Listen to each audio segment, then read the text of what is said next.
Using Midjourney, an incredible AI art creation tool, and the Mythic GM emulator for maximum RNG, I will create a world and treat it as my sandbox. Like a god. A bored god. This land, bleakly fresh. Bleakly fresh. Dark. I'm feeling crispiness. I know I'm feeling dark, but not darkness as in too dark. I'm thinking more of a bleak, monotone, and maybe that's just because I'm a little biased.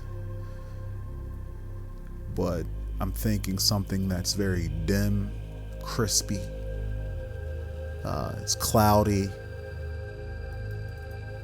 I'm thinking grays, maybe rock, so a rocky tundra.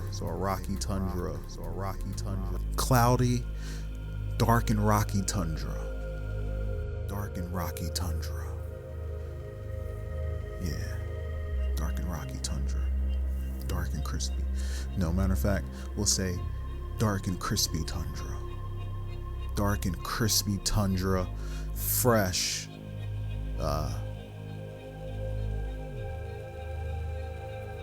Fresh rain that keeps the mountains fresh, not all dry, or usually there's a humidity. It's a wet,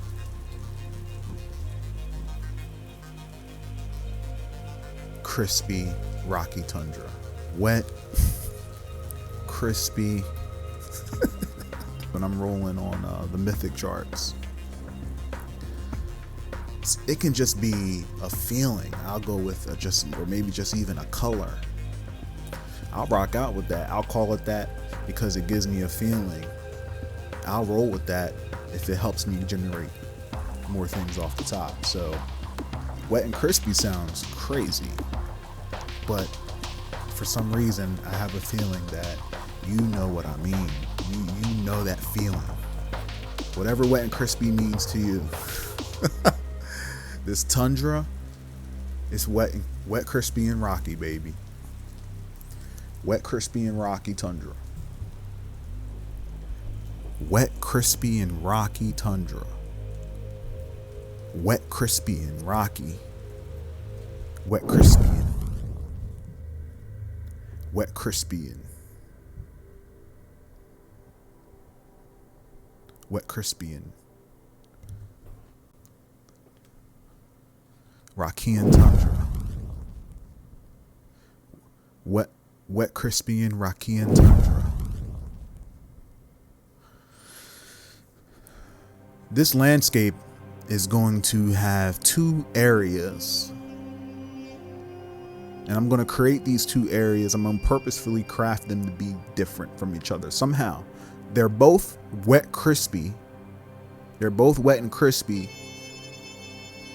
rocky tundra. But there's going to be, I might create each race on either side, on both sides of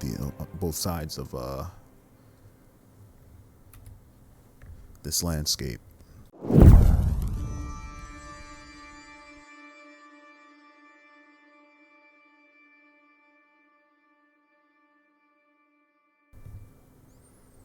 I'm going to create two races. I'm going to use the creature crafter to assist me with that. These two races are not going to be too different from each other. I want them to be equal and have some similarities, because these are going to be the focus of this experiment today. I'm going to create two races at the same time. We're going to do it that way. Instead of building and fleshing one out, we're going to go back and forth, and we're going to do them both, just so I can make sure that there are some similarities. And I'm going to place one race in wet crispian, and I'm going to place another in rocky and tundra. But the aim is to roll 3 and use what I have to create, to imagine something that I'm satisfied with, and hopefully it's kind of cool. You know, you can, as a solo, going solo, it's your own rules. You can roll however you want, how many times you want. But there's a lot of challenge in honoring the answer, honoring the role, and just stretching and having to expand your imagination to make something fit, even if it's a reach. As long as you're using elements from the role, it doesn't have to be 100% perfect. As long as you're using elements from your role, that's part of the fun. Is you are at the end of the day crafting this, and you got to rely on your imagination. And a lot of people don't think they have great imagination, but I would beg to differ. It's just a matter of using and what kind of vehicle you need to drive your imagination. People who say they don't have their imagination, they would be fearless. You know what I mean? Because it's your brain that manufactures what you're scared of. If you're afraid to die, if you're afraid of a loved one to die, you think of all these different things that didn't even happen. That's imagination. You know what I mean? When you're at work and you're thinking of, coming home and what game you're going to play, and where you left off in that game, you might be thinking about the game. You're not thinking about everything frame by frame. You're thinking of what your brain kind of recollects, and then you're filling in the gaps. That's imagination. You're using imagination all the time. So don't beat yourself up if you don't think that the gears are turning as smooth as everyone else. It's your game. Over in Wet Crispian, I want to create a being. I want them to be humanoid. I want this to be a humanoid being, but I'm going to roll some characteristics of what this what these beings are, what they are going to look like. Cold.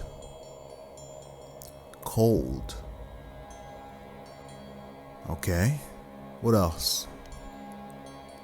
Stone.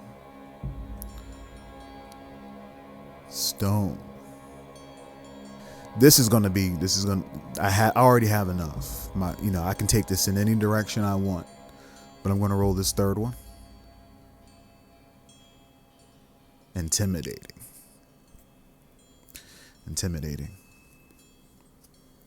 Cold, stone, intimidating. How can I make this very different from where my brain wants to go because it's easy? That's the next question. I could easily make ice cream people. I know that's what everybody's thinking. It's like, nah, I could make, some ice people, some cold, rocky people. I could, and I might. These individuals, this race, they have no empathy. That's one of the core characteristics of this race. They have zero empathy. They don't know the concept of love. Maybe they have no love. That doesn't make them bad people, off the jump. There's something missing from their culture, their lifestyle,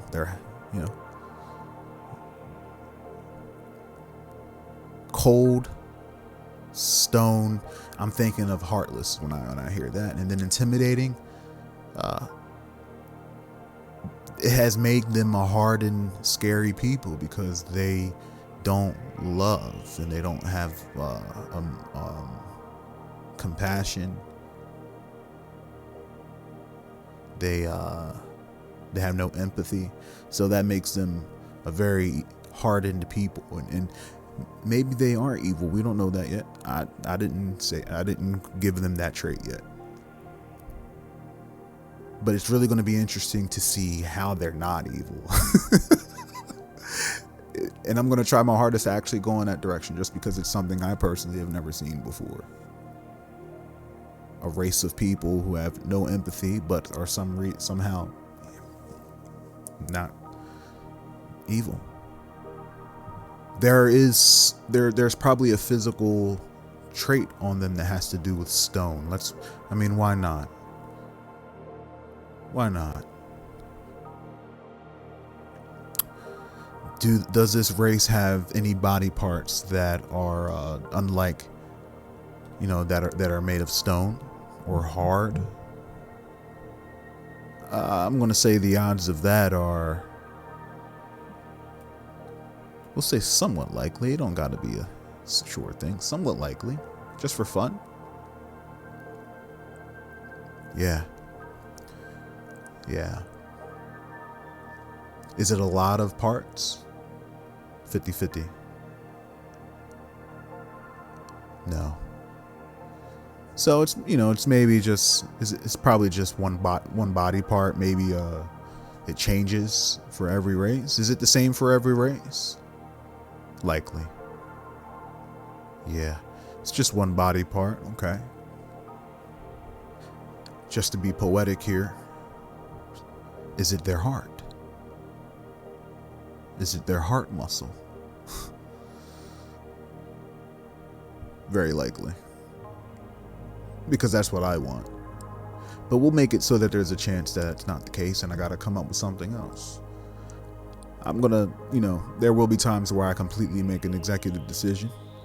But I like to leave it to the dice as much as possible. Is it their heart? That's the stone body part. Very likely. Yes. And this is probably why they are like the way they are. Maybe. We're going to say these are the race of people who will be in the Rockian tundra.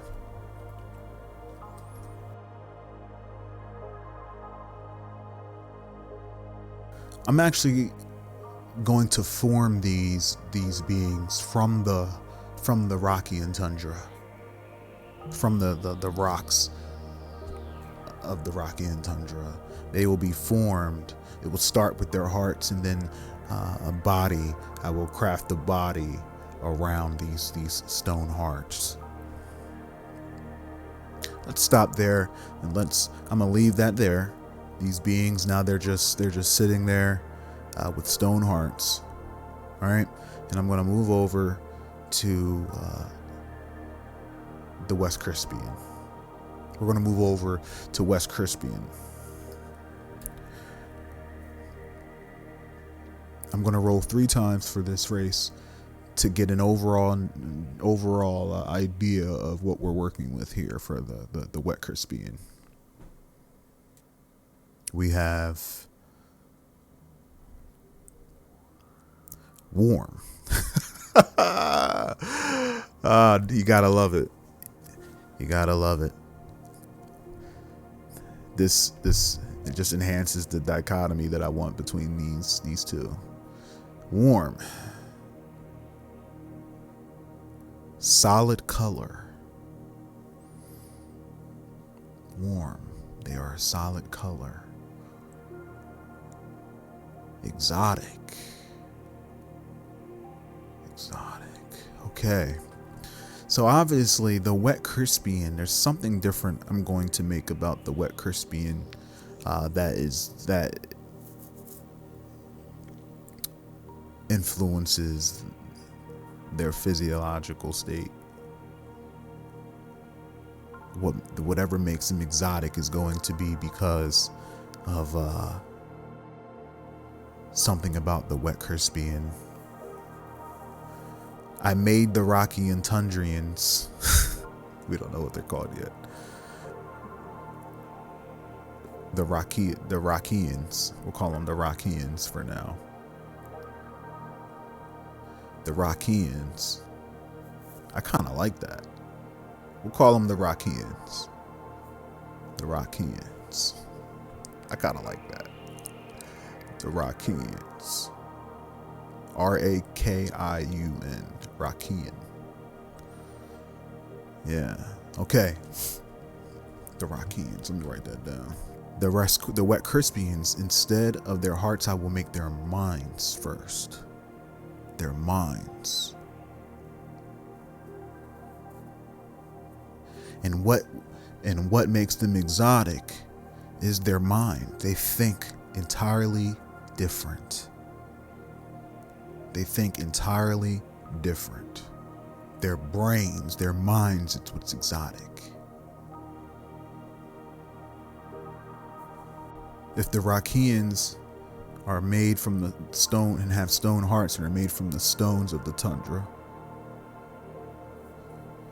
the wet and crispy dark rocks, the wet Crispian will be made fresh. Rain. It rains. Their brains I will begin to create their brains from the mist, the fog, the vapor from the fresh rains.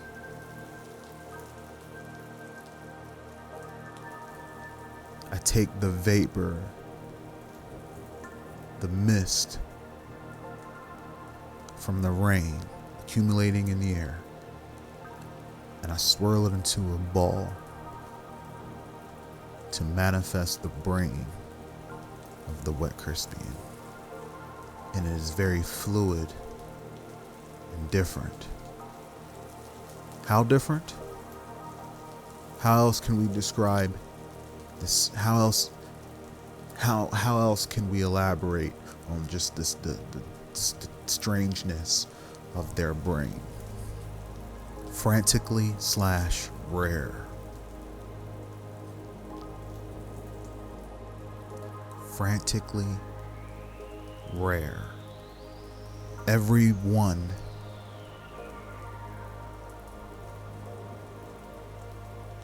thinks way different from one another, and it is very rare for there to be a few that are on the same page. They never can form a hive mind or become a hive mind.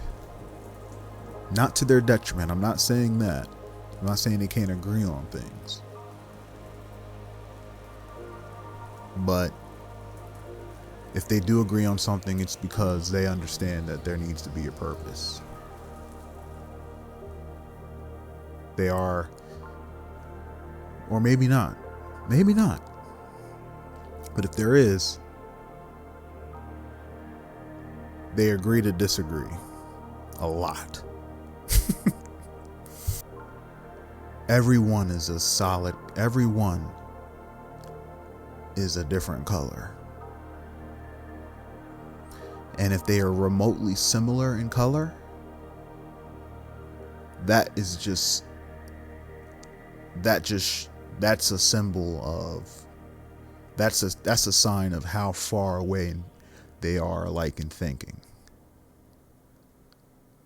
The closer you are in color, the more different you are from one another on a spectrum.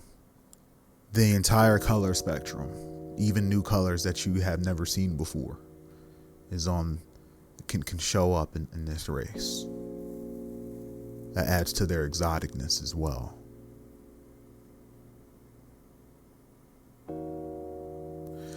Let's remember these keywords that form the things that we create.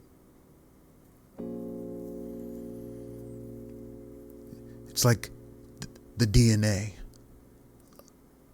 of the creation. To watch it bloom and grow and expand as we add and create more. Being able to look back and see that initial signature. Back on the Rockians. Let's add a bit more to these guys.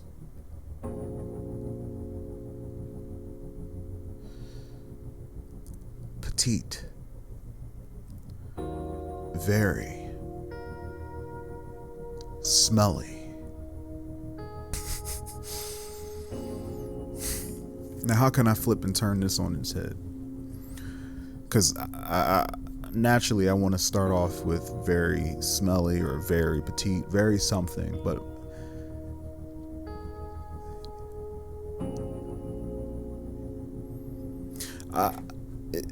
as much as I want to sit here and try to come up with a really creative way to interpret this, I kind of want them to be very smelly. All right, so they're going to have a smell. We'll say that. It doesn't have to be a bad thing, but there's going to be a smell about them, and it's going to be because they can't smell because they have very, very tiny noses, but they're very smelly.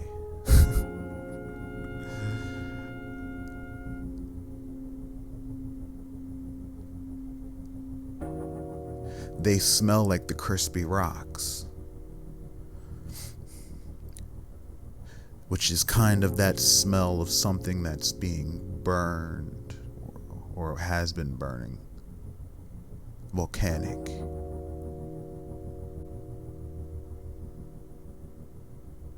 They smell volcanic. They smell volcanic. We'll say rock melt. We don't know what kind of rocks these are. We don't have a name for the rocks. We'll just call them rocks for now in this rocky tundra. I don't want to say volcanic because there might not be volcanoes in this tank. So we'll just say rock melt. Melted rock.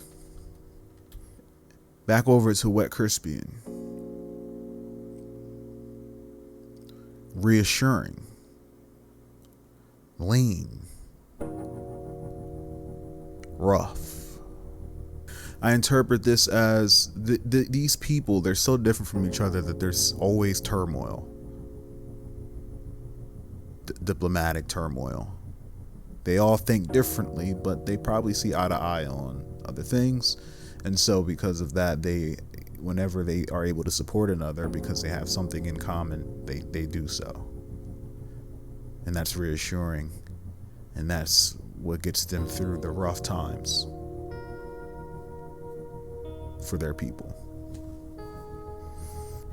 Their culture is to accept and embrace support. Let's head over to the Wakians, or let's head over to the Rockians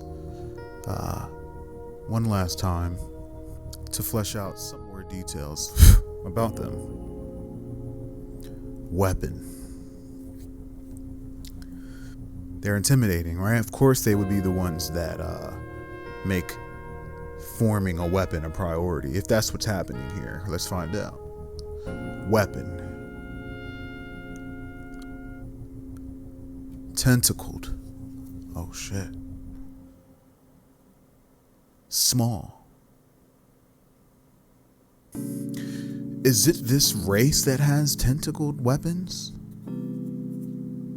I'm thinking that they are able to form out with their hands or feet, some sort of body part, weapons that are tentacled. Now, if you're telling me, if I'm learning that this race has tentacles,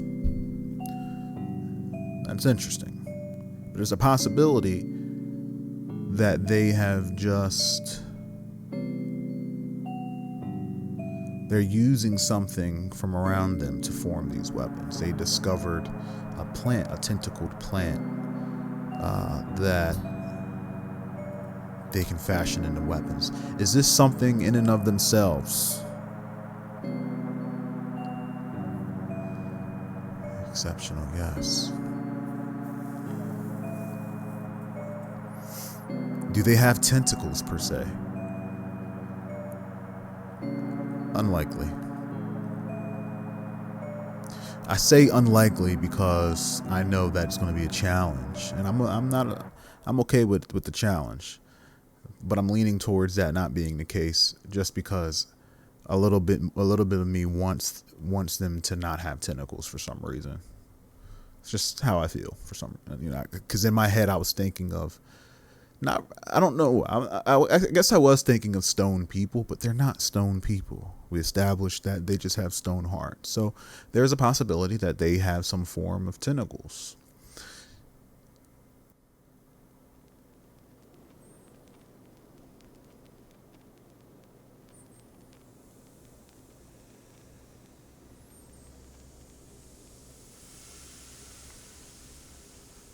I'm thinking that this race of people have some sort of appendages that can form into natural weapons that they use as natural weapons. Is that the case? I'm going to say 50-50. No. It's something else.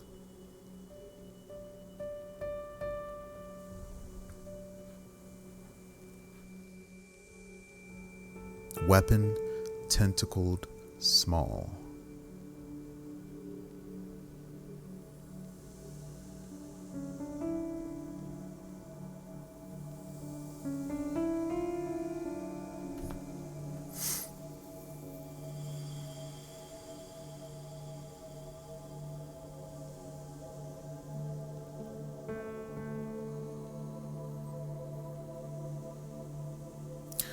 I'm going to interpret this as they are tentacled beings of smaller stature than we thought,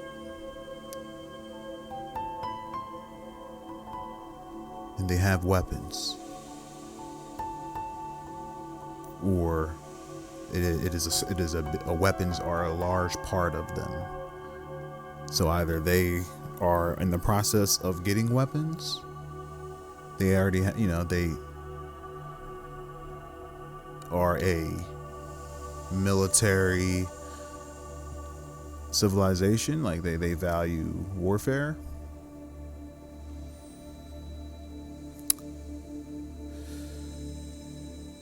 And they're tentacled and they're a bit smaller. Are we saying below 4 foot small? Below 4 foot small? 50-50. I'll say likely. Yeah. Below 3 foot? Unlikely. Very unlikely. No. All right. So we'll say they're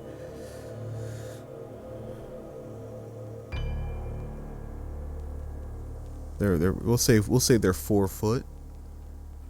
They're 4 feet tall.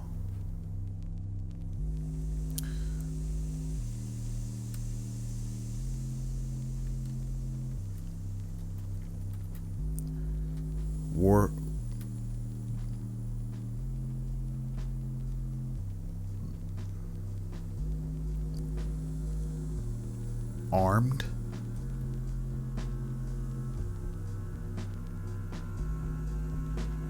We'll say barbaric. We'll say barbaric.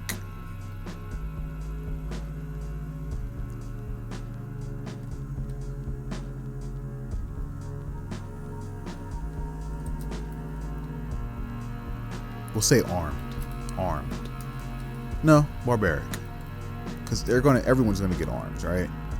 But this is like their focus. They're armed, tentacled,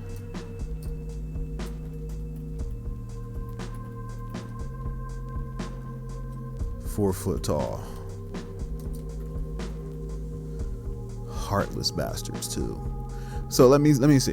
When I think tentacled, my brain goes to the head, maybe the mouth. But maybe that's not the case. Maybe these tentacles are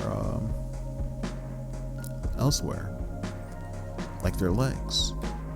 Do they have tentacled legs? I mean, I know they're humanoid, but maybe they form 2 legs out of their tentacles. Maybe they don't. Maybe they just have a tentacled, a bunch of legs. Humanoid, it still would be considered humanoid. Maybe not 2 legs.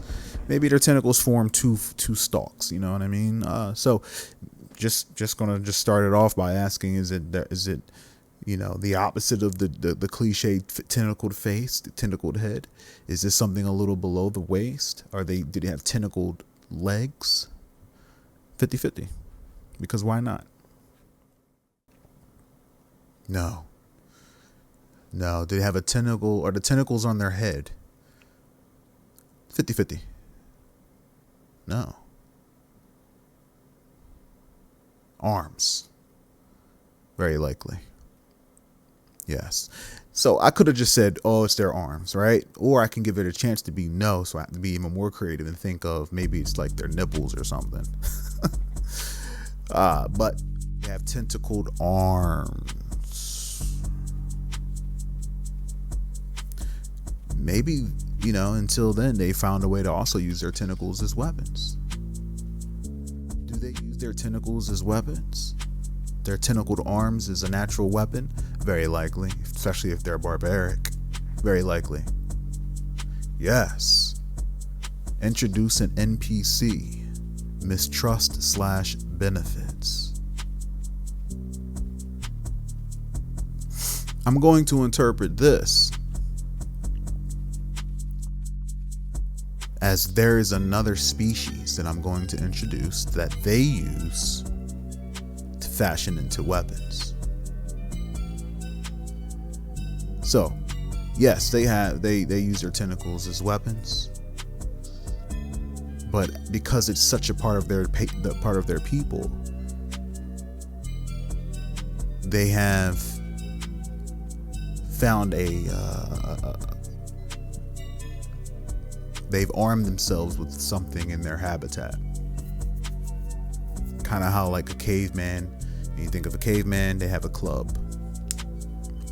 And it didn't take much for them to get that club. They just found a stick and they used it. There is another species in their habitat that that mistrusts them because they hunt them for the benefit of weaponry. Let's figure out real quick what this little species looks like that is being turned into a weapon by the Rockians. Fire. Horns. Liquid. There is a species only in the Rockian tundra. The species, they're usually something to do with fire. Maybe they're on fire or they're made of fire, a creature that is on fire. But when it rains, they are vulnerable. And when they rain, they're hunted by the Rockians for their horns. And their horns are turned into weapons. These weapons are maybe something that the Rockians wear on their tentacles to provide a sharp edge using the horns from this creature. So the Rockian tundras, the Rockians, yes, they use their body parts, their tentacles, their tentacle arms as weapons, and they reinforce them with the horns of this particular creature that they hunt. Now, this creature, they call this creature, it has horns, it's on fire, doused by rain. Maybe the horns are down its spine. We'll call them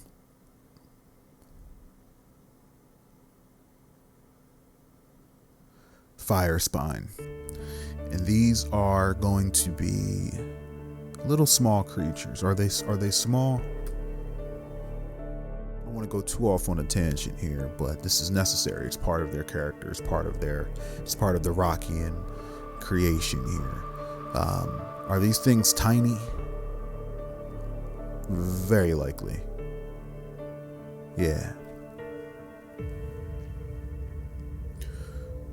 We'll say they're like slugs.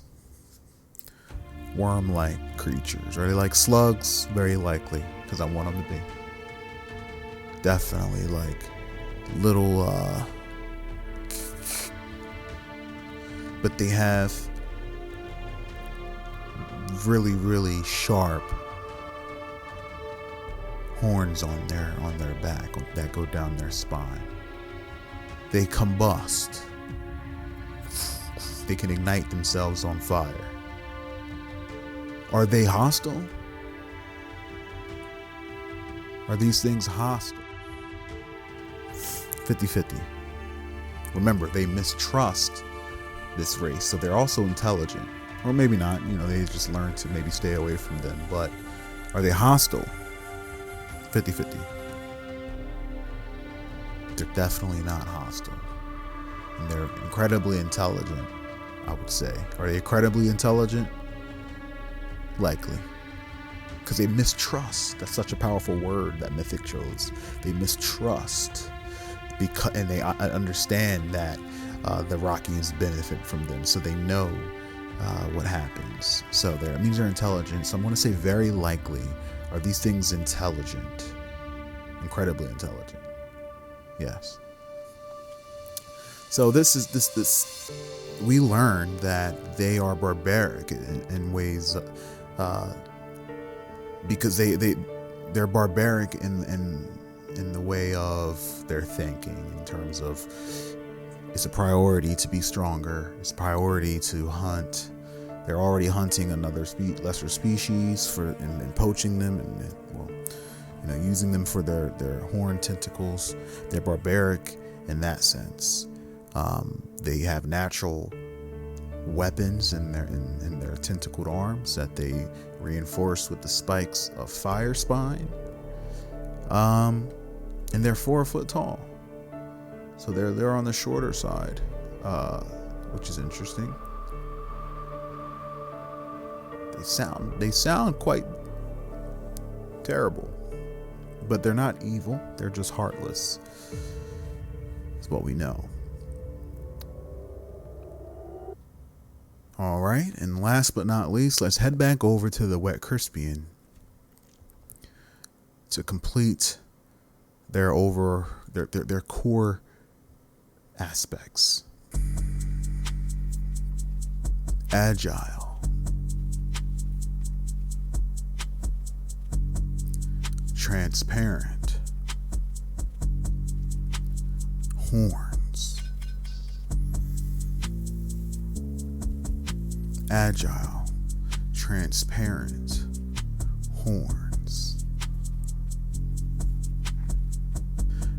Now, I'm going to interpret this as, since the Rockians have utilized a species nearby them, I'm going to say that the Wet Crispian, and these are placeholder names, okay?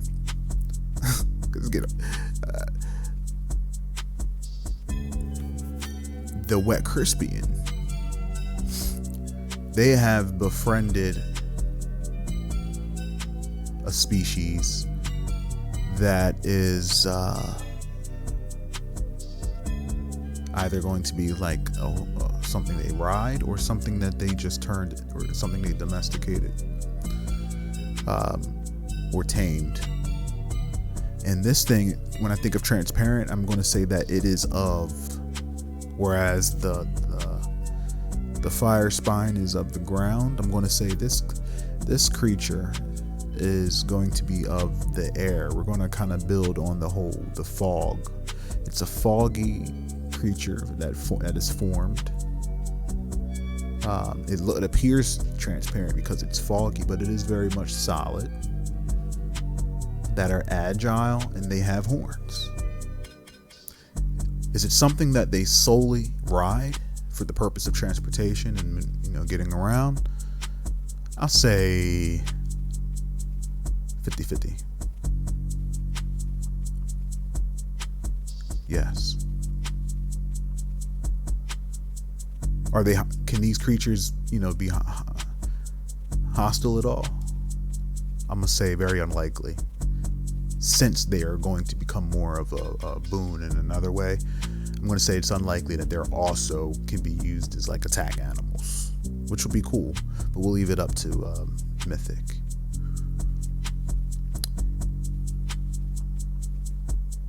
With a little influence of me. Very unlikely that they are also attack oriented. Are they attack oriented? Very unlikely. No. Agile. So, is it a possibility that I think of something that's on land, but they don't have to be on land in order to be agile? Maybe it's something that flies and they're just agile in the air as well. So, is this thing, does this thing fly? 50-50. Yes.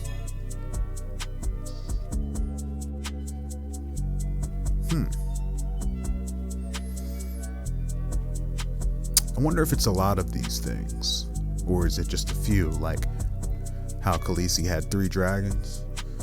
Let's see how common this thing is amongst these people, because if it is less common, it could potentially be something very impactful to their people. If it is more common, maybe it's something they all have and it's now just a lesser species, but it could be a greater species that's just been tamed. I'm gonna say the odds of it being less common are, we'll just say 50-50. Is this something that is more common? Or is this something that is less common? 50-50. No, it's more common. Okay. Do they all, does everyone get one? Does everyone have, is there a lot of them to the point where everybody pretty much has one? 50-50. Yes. Okay. How large are these things? Very large? 50-50.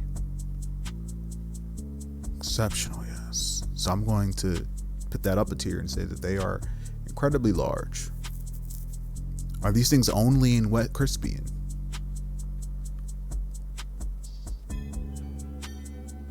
Unlikely. Yes. What is it about Wet Crispian that makes it so that these large misty beasts, is it, I'm going to answer my own question. Remember, in Wet Crispian, it's something about the mist, the atmosphere, that maybe it's something about it, because remember, I formed their brains from this mist. So it's something about the mist in Wet Crispian that inspires me to only place these creatures in this area. Are fire spine only in Rockian? In the Rockian tundra? Let's make it rhyme. Very likely. Yes.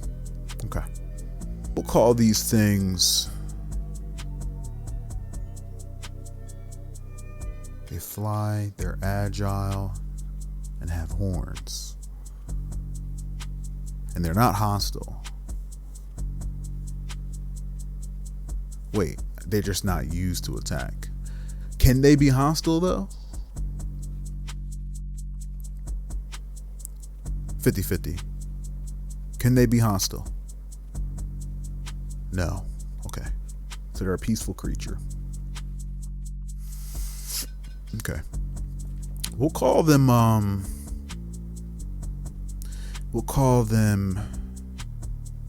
rain ghost. Rain ghosts. Rain ghosts. Rain ghosts, non-hostile horned beasts made of mist. They are incredibly large, transparent beasts that have been tamed by the Wet Crispian. I think I will call them the Crispian and the Rockians. The Crispian and the Rockians. In closing, I am going to roll an aspect of the world that will impact the civilization, and I'm going to do it for each civilization, like a 4x game. And when I add more races and civilizations, or sometimes I won't even be looking or focusing on a civilization, but I'm going to roll something that will change the world. I'm going to put something in this world that's going to affect what's in it. Sometimes I'll drop it on the entirety of the tank. I'll just throw it at the entire experiment, or I'll introduce it to a certain being or race. Again, this is a sandbox, and I'm doing this just to see what happens. So let's kick it off with Wet Crispian. What is Wet Crispian going to be introduced to?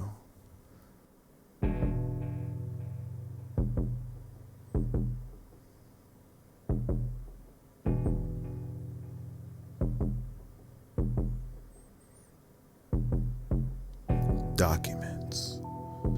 They are going to discover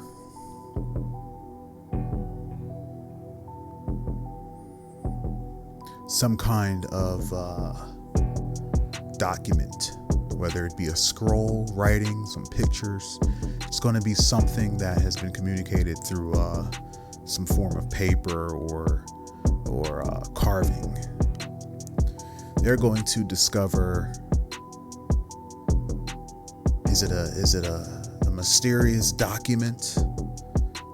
Is it a carving? What exactly is it? Abuse/intrigues.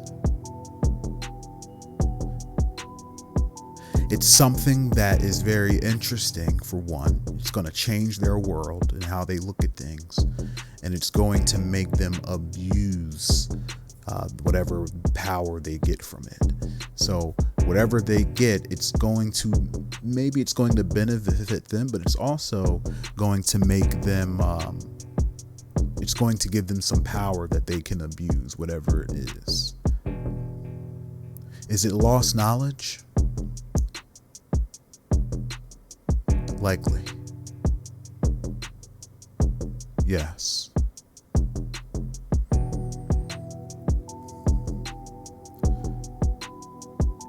Is it written or is it shown? Is it written or is it depicted? Is it written? 50-50. It's depicted.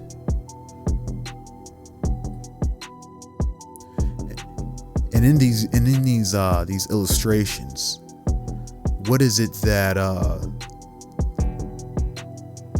the Wet Crispians see?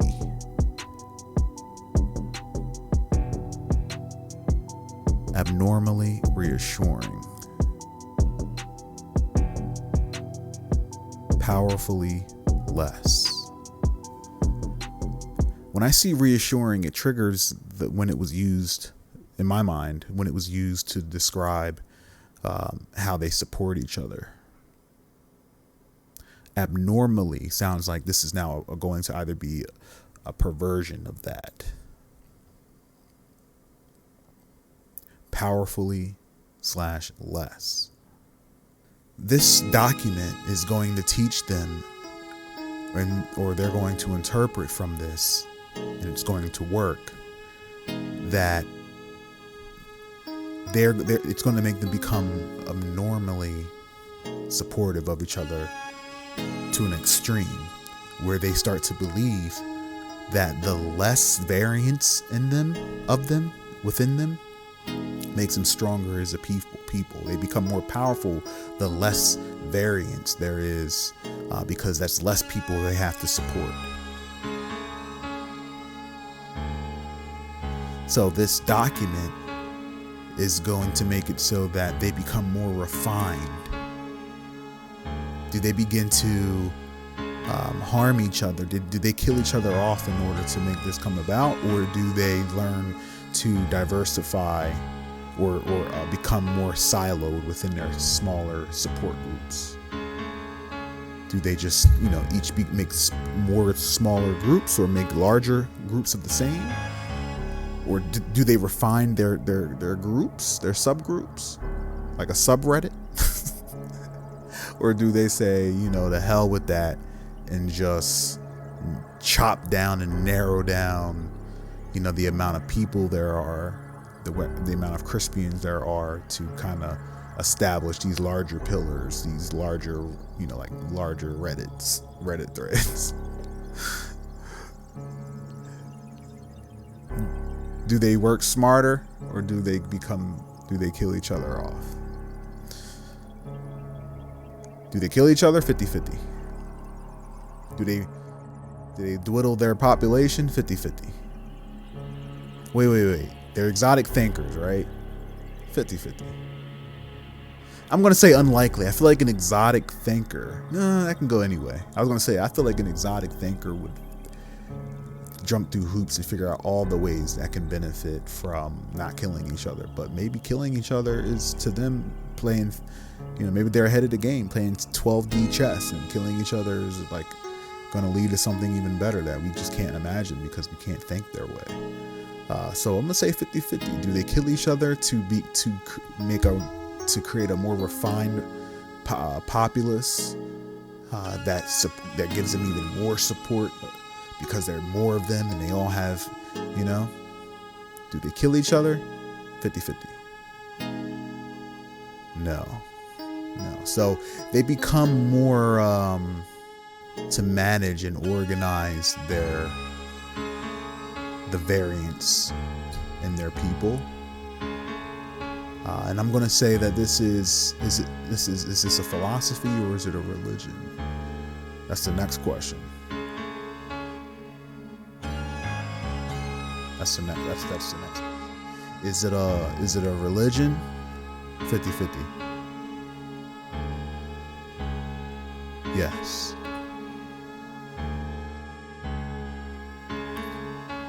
And this religion makes it so that they now become I don't want to say worship, but they become devotees of their beliefs, their own beliefs.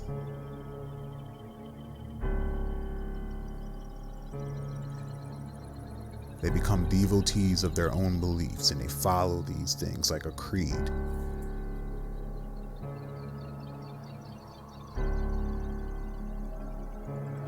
And we'll call this the document of infinite creed. The scrolls of infinite creed introduce them to the religion of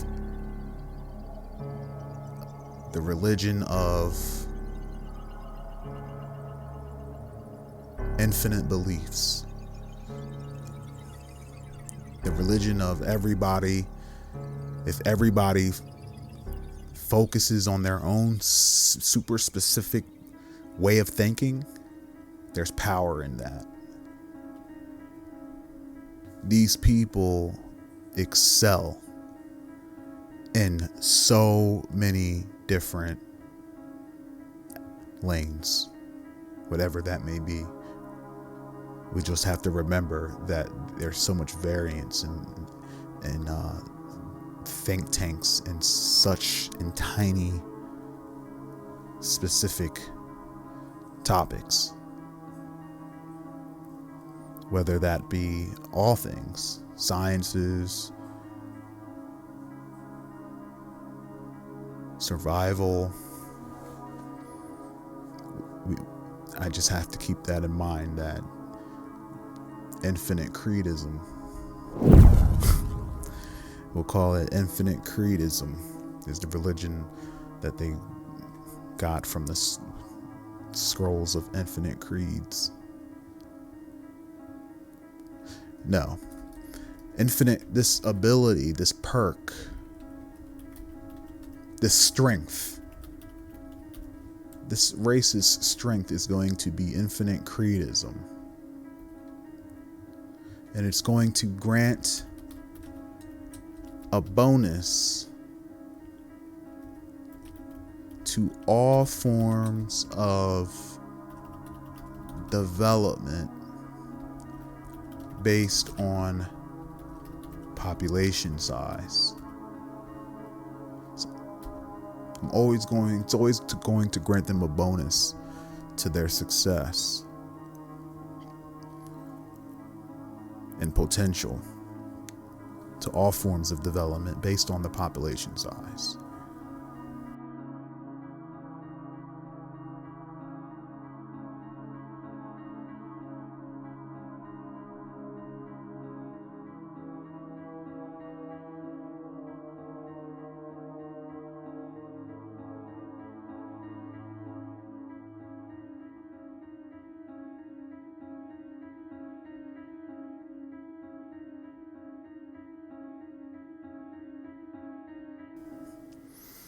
Yeah.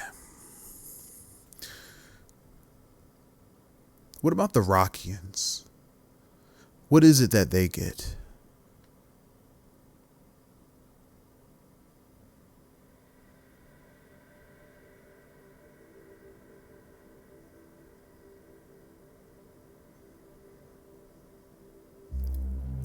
Legendary.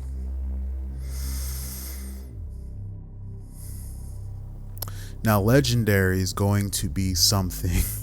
Wow, it's going to be something that is incredibly unique and powerful. And what that is going to be whatever I roll again. Languages.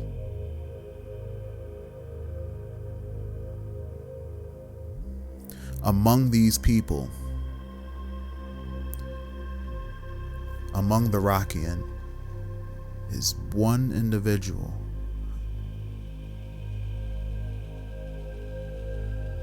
who can speak a specific language, and this language is a language that communicates with something such very specific, and that provides a boon. What could that be? Let's ask Mythic. What is it that this language bridges the gap to? Return/travel.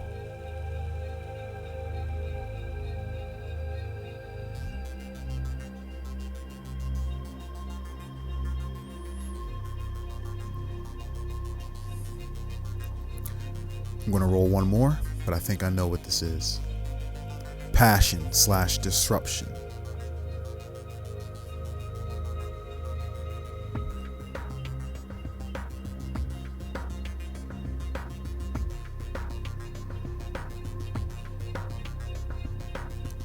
I'm going to interpret this as this is a barbaric race,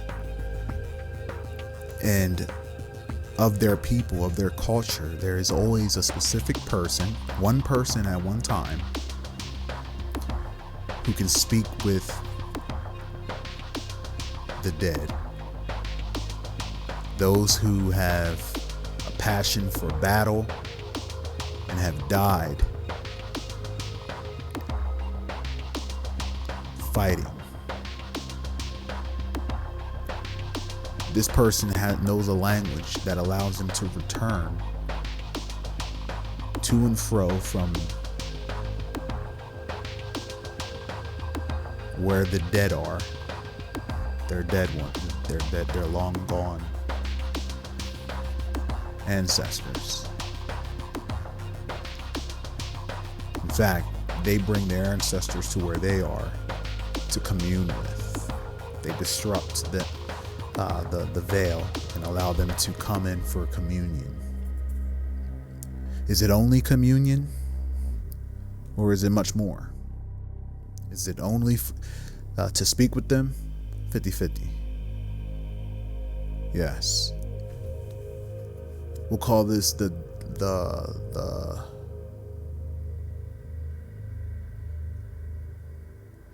black tongue, the bleak tongue.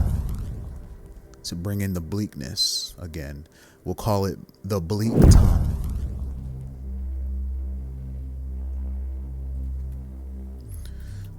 The bleak tongue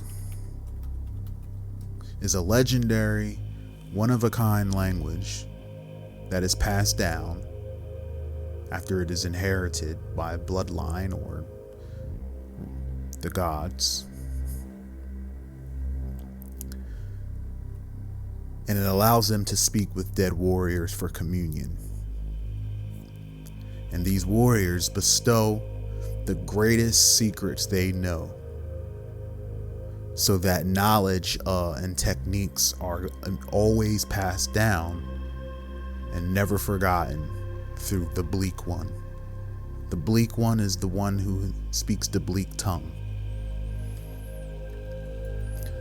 The bleak tongue allows the bleak one to commune with dead warriors for the purpose of teaching and passing down techniques and knowledge, preserving them endlessly. And the strength that this provides for these people, obviously, is the bleak one. We'll say that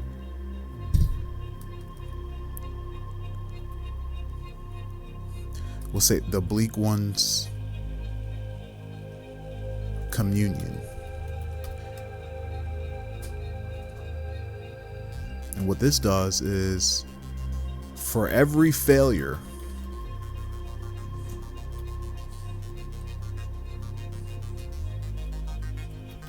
the people learn. The warriors learn. Granting the warriors learn from. Granting a stacking bonus, and endlessly stacking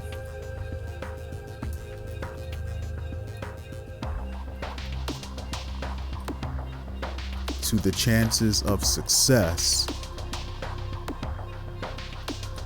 and overcoming an obstacle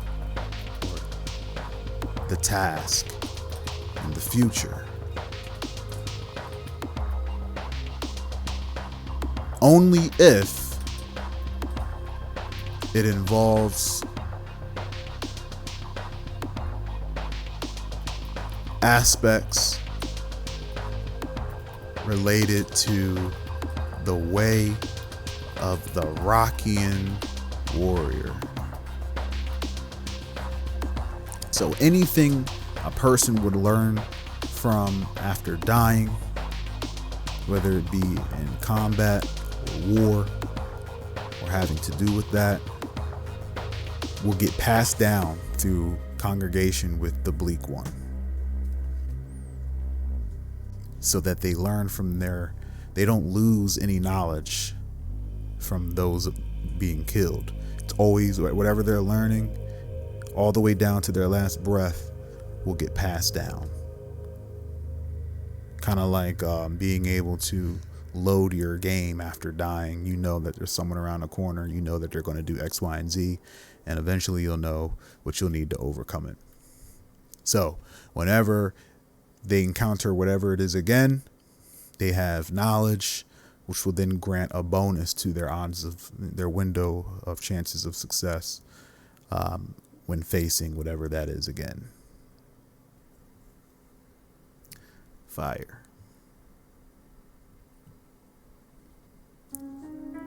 In the next round, I am going to introduce something to the landscape that is going to force both races to meet each other.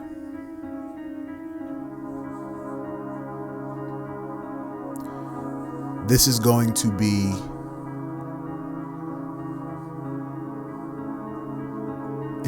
something that both can benefit from.